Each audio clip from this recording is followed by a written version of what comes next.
Hey, Tech Guide Ninjas here. Hope you're having a good day today. So today we're going to look at how to add a clickable link to any Pinterest pin. So from your Pinterest profile, you can do this in a couple of ways. So you can do it by creating a new pin. So I'm going to click on Create and then Pin. And here you need to choose like a photo or a pin that you've created. So I'm just going to upload something I created earlier. So I'm going to add my pin in there. Then you add in a title. So 23 Valentine's crafts.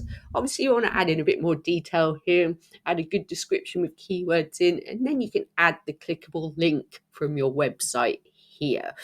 So when you're done, click publish and you have created a pin with a clickable link.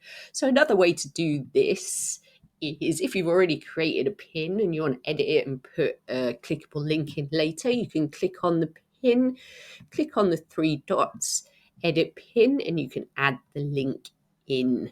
So you can tell when a pin has a clickable link when you hover over the sort of bottom left-hand corner. You can see it says visit site. When you click on it, it takes you through to the website. So I hope that was helpful. That's how to add a clickable link to any Pinterest pin. Please like the video and subscribe to the channel, and I will see you soon.